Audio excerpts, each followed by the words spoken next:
Hey, Brian. Hey, John. How you doing? I'm pretty good, man. How's it going?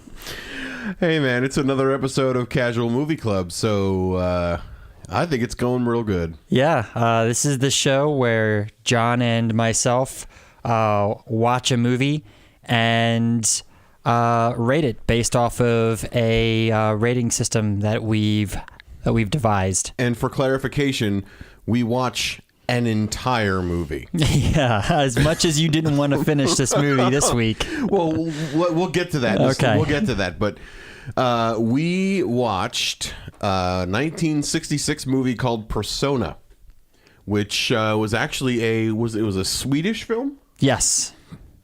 Okay, do you want to tell us about the plot synopsis? The plot synopsis, according to IMDb, give me just a second here. The plot synopsis is a young nurse, Alma, is put in charge of Elizabeth Vogler, an actress who is seemingly healthy in all respects but will not talk. As they spend time together, Alma speaks to Elizabeth constantly, never receiving any answer. Alma eventually confesses her secrets to a seemingly sympathetic Elizabeth and finds that her own personality is being submerged into Elizabeth's persona. I didn't get that at all from the movie. I got some aspects of it. Yeah, I could. Okay, before we get into that, what did you think of this? Because I can sum it up in one phrase, in one sentence. What the fuck did I just watch? I wanted to wait to talk to you about this. This is what we're here for, man. I generally liked it. Are you okay? I didn't love it. I didn't hate it. I didn't hate it. I did. But I thought it was weird in some spots, nonsensical in others. But the general story I liked. Yeah. I can see this being remade and modernized, and it's tough for me to say executed better. Yeah, I would agree. And you know, I am not much of a fan of black and white movies. And it may just be, maybe it's just because I've seen a few black and white movies, but I just don't like them because I know that life is so much better in color. And I know it's a horrible thing to say, especially for a podcast with movie enthusiasts. I should have respect for black and white movies, which I do, but I don't enjoy watching black and white movies because I feel like I'm missing out on so much by not having color. Well, one movie that really jumps out to me right now is Clerks.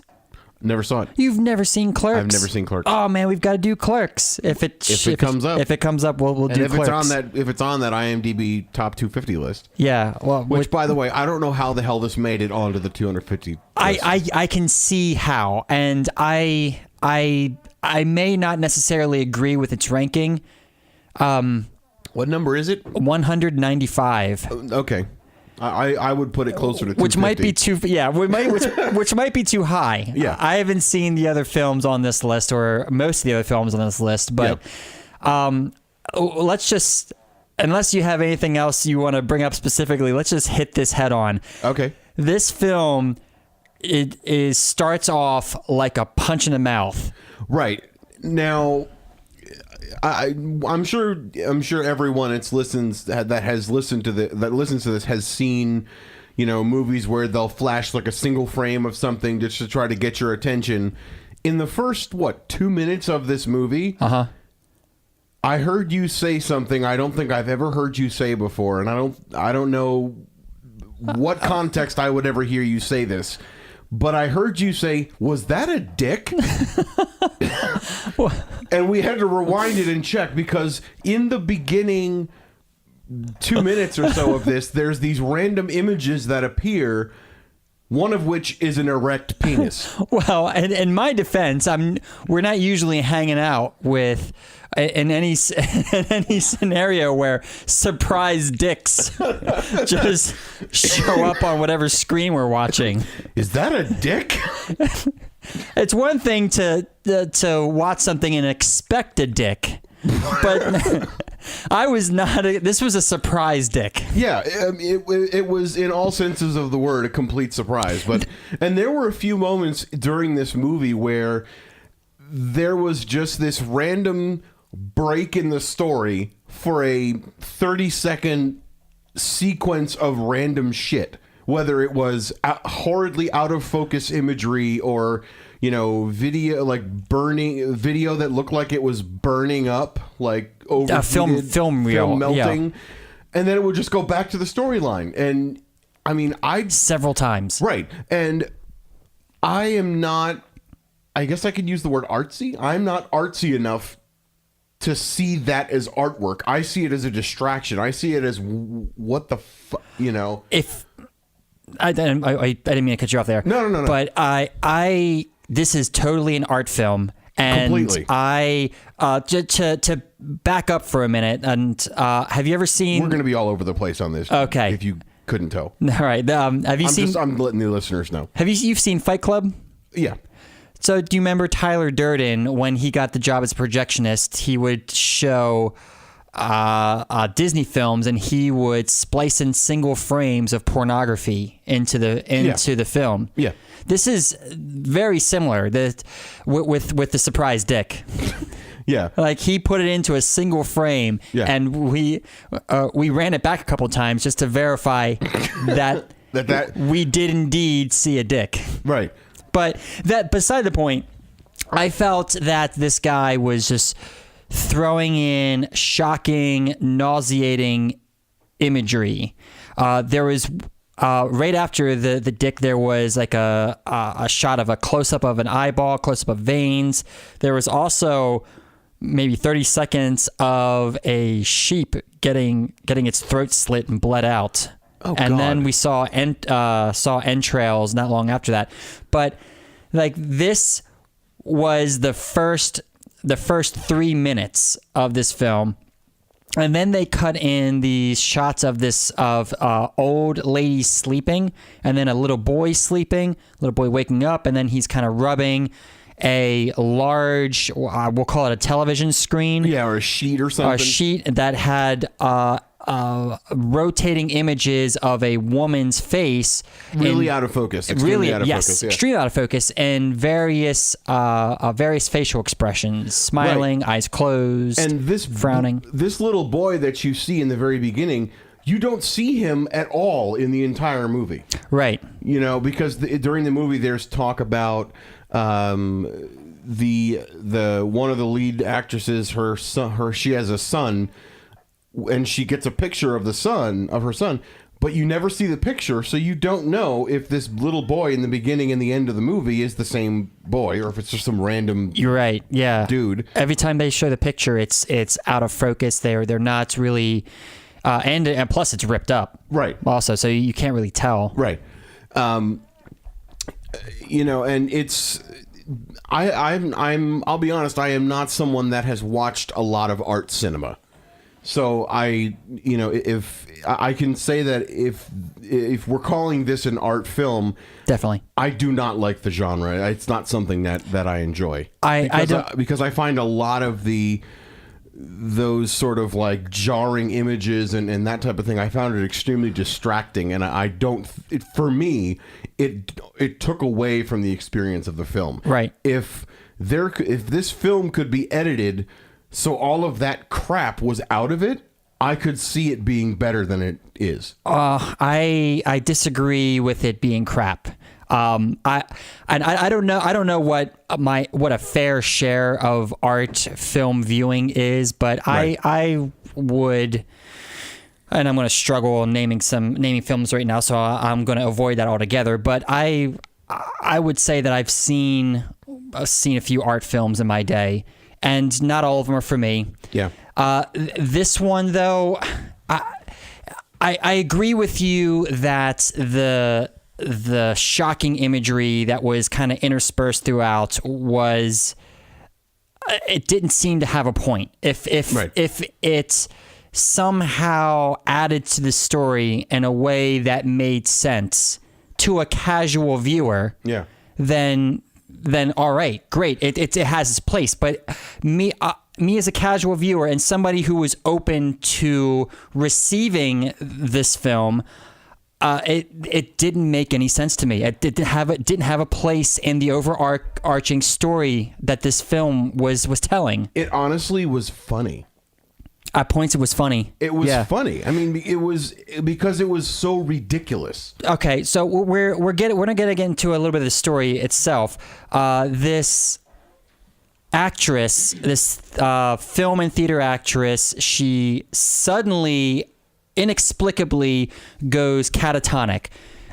She goes mute. Mute, yes. Yeah, she goes mute. She doesn't speak or anything, and when she was in the hospital, she was just motionless and catatonic. But later on, you find out she's walking around and picking flowers and doing all this other stuff, but she's just mute. At first, she's mute and she is motionless. She just lays in bed all day. 3 months, they get this this nun of a nurse, Sister Alma, to come in and take care. Because she's getting married to Carl Henrik. I don't know. Like, she's wearing like a nun's habit, or I think it was just a nurse's outfit. Was that a nurse's outfit, like a 1950s, 1960s nurse's outfit? Yeah.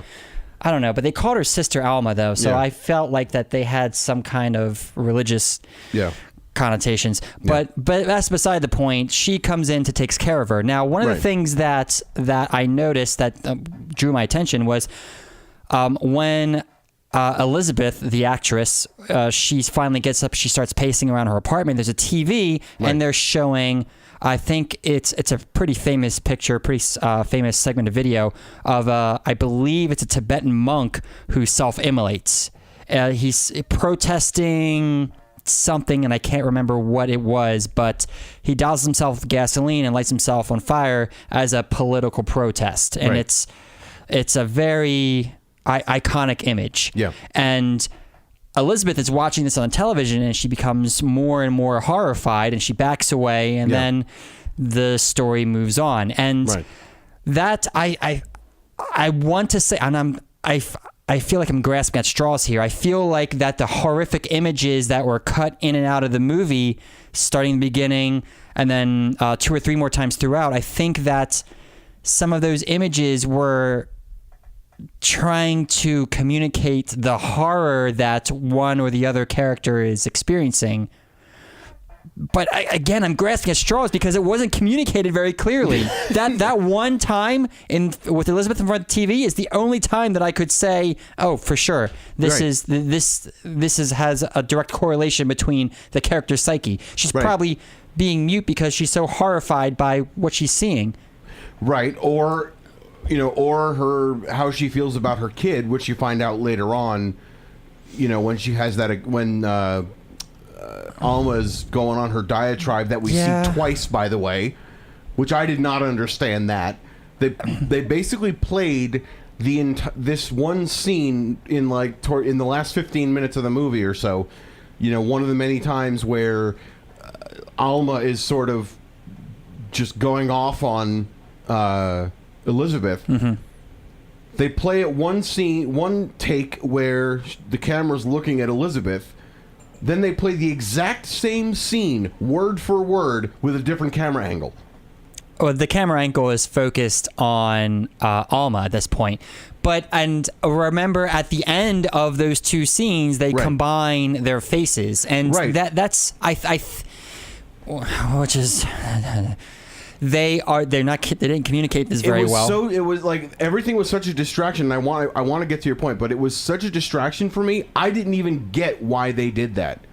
To me, it was just another weird thing, because there was so much that went on. And I can't wait to get to the ratings on this because I've already got some of the ratings in mind. But I was so gone. I remember asking you a couple of times, how much longer is this movie? How much longer is this movie? Because I was grasping at every ounce of energy to stay with the film. But what were you going to say? So that to me was the clearest example of quote unquote personalities merging, like we read in the plot synopsis. When they played the scene from Elizabeth's perspective, wasn't speaking. Alma was off camera, and all you saw was Elizabeth reacting to what one could only assume is a snippet of her autobiography. Right. How Alma knows this, no one can tell. Yeah, and that's another thing. How in the world does she know so much about this actress who won't speak? Who won't speak, exactly. And she'd never met her until she was assigned to take care of her in the hospital. What are the rules of this film? Is it because that they're spending so much time together, but one is pouring out all of her emotions? Like Alma is chatting up a storm. Right. Alma, here's another thing. Elizabeth, who is supposed to be mute the whole film, she does say 3 words. Yeah. Which, you broke your own rules, movie. Yeah. You broke your own rules. Yeah. I'm led to believe that Elizabeth has this mental block or this mental illness that's preventing her from speaking. But then she and I'm all over the place here. Yeah. But she writes a letter to her doctor that Alma goes to mail, but Alma opens up and reads it, and it's basically Elizabeth saying, Alma's the best. She tells me everything. She told me about this orgy that she had, and she feels bad about it, and all this, that, and the third. But Alma, and Alma is really, really hurt by this, right? But one of the things in the letter that makes me think that this is not real is a line in the letter that says, she's been a great person to study. Right. So that makes me think, well, what are you doing, Elizabeth? Are you here is this a ploy to get a nurse close to you so you can study them and probably take on their role? Or I was just going to say that. Are you studying her for some kind of role or some kind of character that you're going to play? Remember the head nurse, but before that, the doctor. The doctor, and she basically sat down and says, "I know this is a role, and I know you're going to keep this up for as long as you like to. And once you drop it, you'll drop it pretty easily, like any other role that you've ever played in the theater, the movies, or whatever." Yeah. So that makes me think that Elizabeth is just a phony. Yeah. It's a big fat phony. Yeah.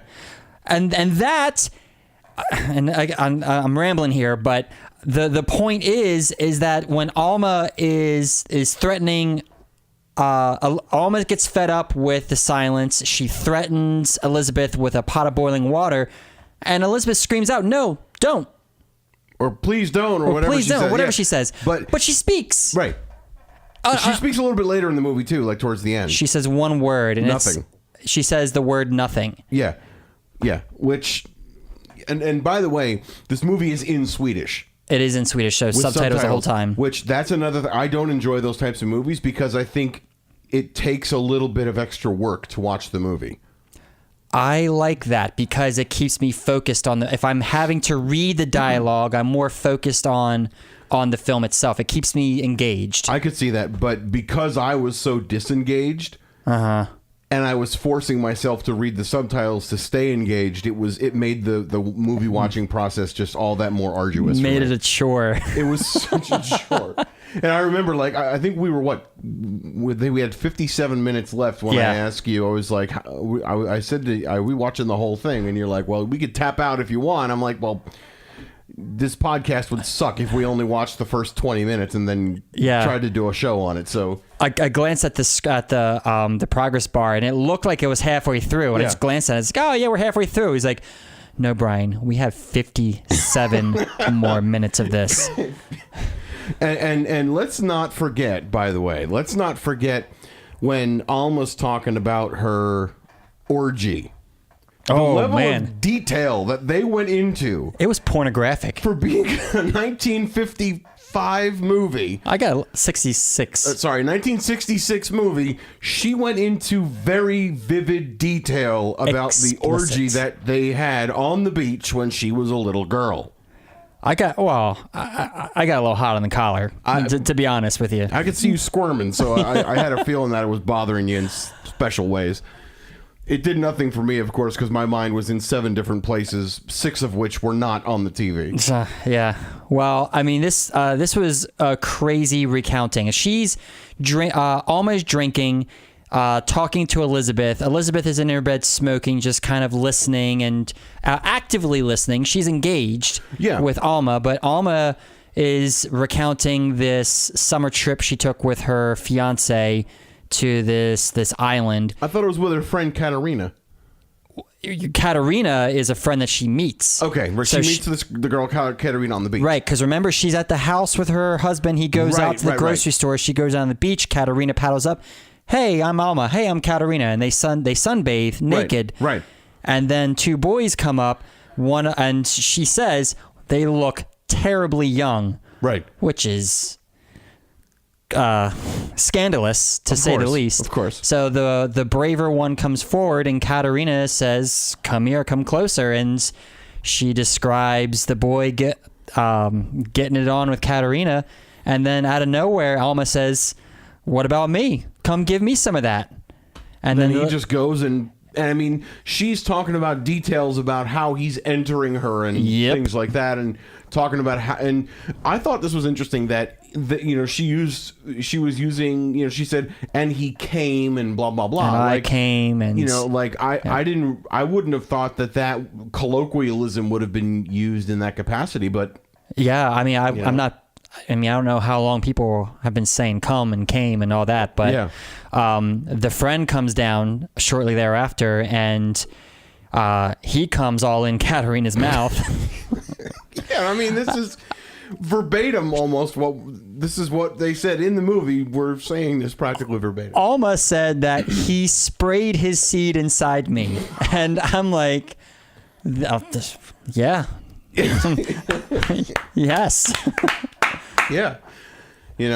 But yeah, I mean that's the deep dark secret that she had, and after all, she's never told anyone about this orgy. Right, but Elizabeth winds up putting it in the letter. She puts it in a letter because it leads to an abortion, because after Katerina swims away and the boys leave, she goes back and she has sex with her husband, and then she becomes pregnant, and because she's unsure of who's the father, she qualifies it with, "We weren't ready for children," but then she alludes to, "Well, really, because I was unsure of who the father was, so I got the abortion." Right, and honestly, good on her husband or boyfriend or whatever he is for supporting her in this, because if I mean, I would think that if a woman comes back to her man and says, "I just fucked two random boys on the beach." She never told him, though. No, she had to have. She did not tell him. She had to have, because she said that her husband took her to one of his friends who did the abortion. Correct. But she had sex with her husband that same night, and she told Elizabeth that it was the best sex we'd ever had before, and the best sex that we haven't had better sex since. I see. Okay. I got it. So then she had the abortion because they didn't want kids, even if it was his.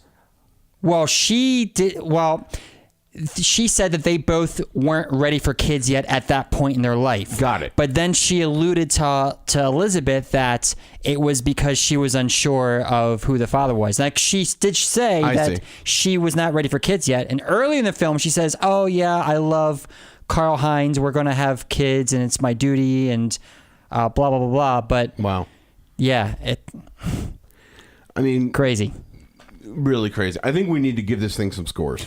Is there anything else we need to cover? I think I can't think of anything at the moment, but then again, I think it seems to be a trademark that I seem to want to jump right to the scores. That's fine. Because I'm always like, let's give it scores. And you're like, no, we got to talk about 6 other things first. Well, I don't want to leave. There's so much in this movie. No, I know. There is so much. Yeah. And let's kind of give a little bit of a recommendation. Would you recommend people to watch this? It depends. There are people that I would say, no, don't watch this movie. But then there are other people that I'd say, yeah, you might want to check this out. So do you think a casual watcher? No. If you're a member of the Casual Movie Club, I don't recommend this movie. Okay. If you're a film buff or if you want to try something new, now, this is on the IMDb's top 250 highest rated movies. Right. So people like this film. Right. I have no idea why, but I don't like this film. But I understand why. Yeah. The story is compelling. The themes are interesting. Yeah. There's a bit of psychological drama. I mean, I won't go so far as say psychological horror, but no, I mean, I would go. It's a thinker. Yeah, I'd go like thriller. Yeah, Almost psychological thriller. Psychological thriller. Yeah, something like that. Yeah, I don't want to go too far into it, but yeah, No. for the casual moviegoer, no, I would not recommend this. Okay.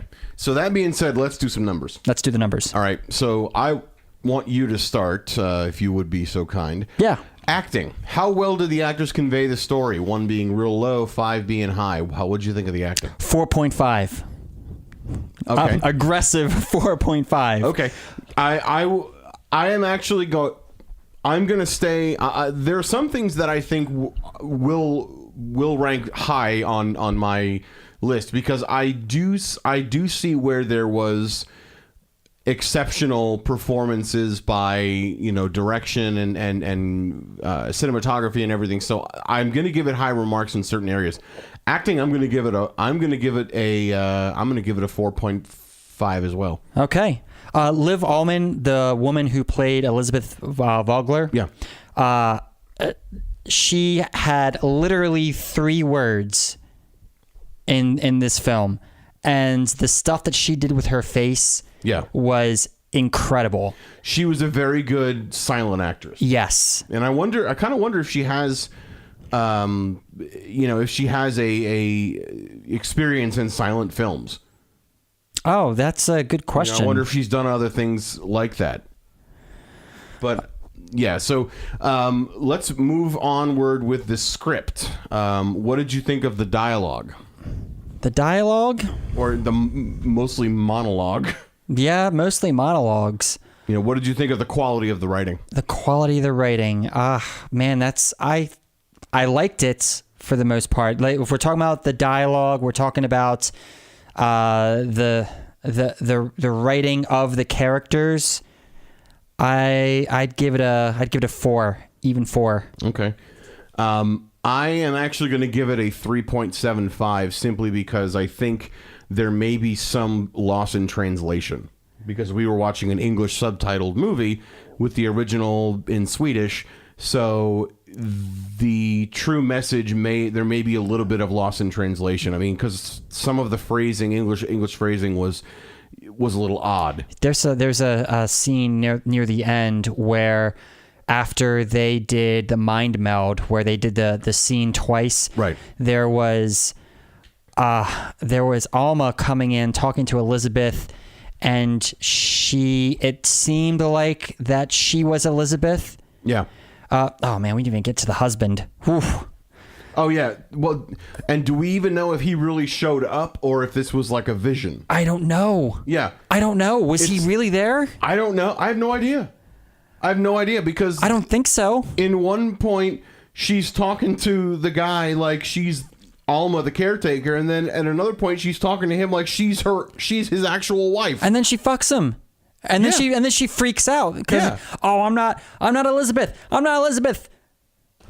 It's a mind fuck of a movie. Yeah. It is a complete mind fuck of a movie. So that's why I'm going with 3.75. Yeah. My 4 is primarily based on how the dialogue fleshed out the characters, especially when Alma, at least in my opinion, seemed to be Elizabeth, and she was giving that monologue about Elizabeth's point of view. I thought it really fleshed out the characters. Yeah. Okay. So presentation. This one I'm really torn about because I want to give it high remarks for some of the cinematography, the camera angles, the creativity in some of the shots and everything, but I need to deduct major points for those random insertions of crap. And I know you said that you're not going to call them crap, and to me they're crap. Okay, fair. The immense distractions of dicks and backwards video and burning film negatives and everything. So I'm giving the presentation a 3.5. Even though some of the beautiful cinematography would have given it more, but the fact that editing and everything is contained in there, it's getting some points off. 3.5 is a little high. I thought 3.5 is a little high for you, just based off of those remarks. It's kind of generous. I'm giving it the little bit of extra because of the cinematography. There's only one dick. I was expecting more dicks, to be honest. So I'm a little disappointed in the lack of dicks. So you're taking points off the lack of surprise off dicks. Of dicks. I wholeheartedly agree with you in regards to the camera shots. There's one tracking shot in particular that was really impressive to me. Alma comes back and she yells at Elizabeth. I might be getting some things confused here, but she yells at Elizabeth. Elizabeth gets mad because Alma read the letter. She tells Elizabeth she read the letter, and then Elizabeth storms off. And then Alma gets distraught and starts chasing after her. Please forgive me. I'm so sorry. Oh, I was just angry. Your letter disappointed me, blah, blah, blah. And she's chasing her across the island, or across the beach. And Elizabeth is just stone-faced, marching across the beach while Alma is kind of trailing and weeping behind her, kind of half jogging, half running to keep up. Yeah. And the camera is on this tracking shot, just following her all up the beach. Yeah. And it's really, really well done. Yeah. I loved how that was done. Some of the, we'll call them interspersed distraction shots. The crap. The crap. There were some cool shots in there. There is what appeared to be two lit matches or two lit molten pieces of metal that were kind of close to each other. Yeah. Like little things like that were really interesting. As much as I love the cinematography, there's another shot too where Alma comes out, she sits down on a bench, she puts her hat down, she puts a glass of iced tea down, and she picks up the hat and knocks over the glass. She goes inside the house, and it's just a steady, wide shot of the backyard and the house. Yeah. And it doesn't move for maybe 3 minutes. And Alma comes out, she goes back into the house, she comes out with the dustpan, cleans up, comes back in the house, comes back out with a cigarette, and it just stays there for like 3 minutes. And I thought it was really well put together. Yeah. All of that to say, though, I would give it a 4. Wow. I'd give it a 4. Generous. It's generous. There wasn't any besides the distracting shots. The distracting shots, I don't think were poorly done. They may have been poorly placed, and they may not have meant anything to me. But if we're talking about cinematography, I can't fault them. Okay. Music and sound. What did you think of the soundtrack as a whole? Distracting. Didn't like it. Really? They used score. They had some radio clips in there of sounds like plays or whatever, but the music itself, it felt very generic. It felt like they were artificially trying to build tension when they didn't need to do that. The strength of the acting alone was doing that. I'll give it a 2. Really? That's my lowest score yet. Okay. I'm not gonna go that low. I'm just gonna give it a solid 3 because it was nothing that overly impressed me, but I think that it was fine for what it was. I could probably go a little lower, but I think I'm gonna. You know what? I'm gonna go to a 2.5. To me, it was distracting. I heard it every time, and a personal opinion, I thought it detracted from the performances. It took me out of the film for a minute, and I was no longer paying attention to the actresses. I was paying attention to what the music was trying to get me to feel. Yeah. Well, uniqueness. I think this is. I mean, again, I don't know a lot of art cinema, so I may not be able to speak as eloquently or intelligently on this particular factor. But this was definitely an extremely unique movie from what I have seen. So I'm going to give it a 4.5 because it is definitely not like anything I've seen. Yeah. In the past. What about you? I like mind films. Yeah. If I could compare this to, you know what? I can't think of another movie to compare it to. I was thinking Memento because that's a memory. That's a mind movie. True, but I mean I haven't seen Memento, but I've heard it kind of jumps around. Oh yeah, that's really good. Yeah. I hope we get to do that soon. I'm going to 4, by the way. I'm changing my mind. Change your mind? Okay. Yeah.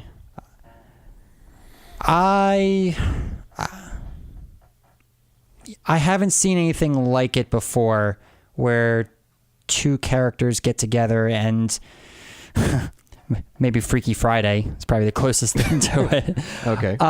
It was very unique though. I can't fault it for the execution of the idea that they were going for. Okay. So I'd put it at 4. Okay.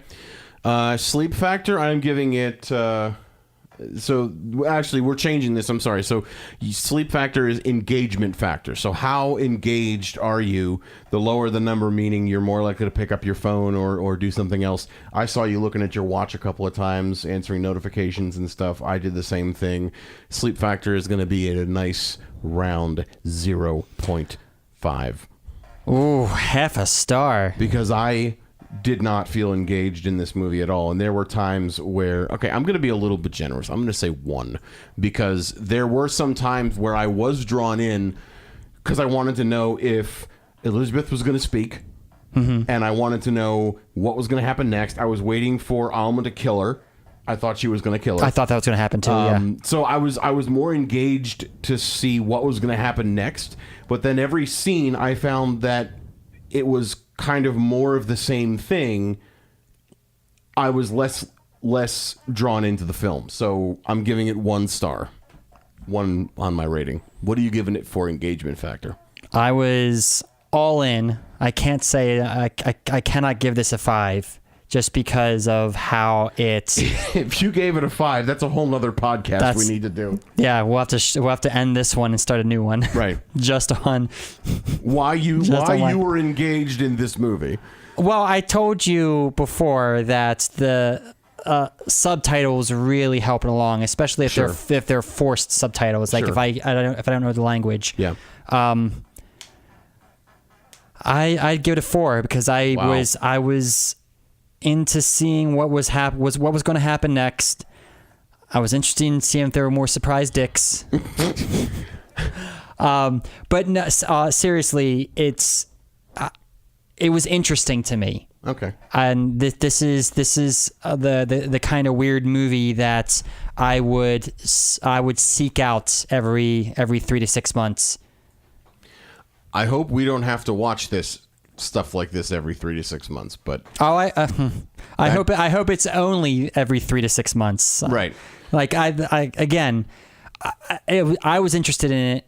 I generally liked it. Yeah. Again, did not love it. Yeah. And I would not recommend this to the casual movie watcher. Yeah, absolutely. So that being the case, let's go over some numbers. So my total average rating is 3.21. Brian's total average rating 3.75. So the total averages for the different categories: persona is getting an acting score of 4.5, script score of 3.88, presentation 3.75, music and sound 2.25, uniqueness 4, and engagement factor of 2.5 for a grand total average of 3.48. Okay. What do you think of those numbers? I think they're solid. I think it really tells the story of what we think. I was just going to try to get you to keep talking while our website loads. Oh shit! While we're doing this, let's take a moment to mention that Website performance is certainly something we are working on improving. But while loading our website, you can always find us on Twitter and Instagram at Casual Movie Club. You can also send us an email, casualmovieclub@hotmail.com. We would love to hear from you. You can also listen to us on places like TuneIn, Spotify, Stitcher, iHeartRadio, Apple Podcasts, Google Play, and I think that's all. 1, 2, 3, 4, 5, 6. Yeah, 7 places you can listen to us. So definitely check us out. And as far as the ratings go, I'm just pulling up the leaderboard now because I want to see where this ranks. I don't think it's going to beat Lion King for number 1, so that's a relief. But what's Lion King at? I'll tell you in a second as soon as it loads. This is really bad. We definitely got to get this too. Yeah, but like you were saying, John, in addition to all those places, hit us up on Instagram. We're at Casual Movie Club. Tweet at us on Twitter. We're at the Casual Movie Club. We're at Casual Movie Club. Right. You can also give us a call, leave us a voicemail. Maybe we'll read your voicemail on air. You can reach us at 402-882-2742. And leave us a message. And I am happy to announce that this is now the lowest ranking movie. Dennis the Menace is now second to last. Oh, boy. And Persona comes in at the bottom of the score with a total score. Persona with a total score of 3.48. Dennis the Menace 3.83. All right. Do you want to pick next week's movie? Let's do it. All right. right. We're going to do a rando generator. Do you have the 250 list pulled up? I got it right here. All right, perfect. So random number between 1 and 250, 124. All right. 124 comes out to Raging Bull. Robert De Niro. Ooh, yes. I have heard Martin Scorsese. I've heard very good things about this movie. I've seen this movie one time. What year was that from? 1980. Okay. 1980 comes in at 2 hours and 9 minutes. It's a biography about Jake LaMotta as a violent, temperamental boxer. Okay. Violence outside of the ring destroys his life. It's rated 8.2 out of 10 stars.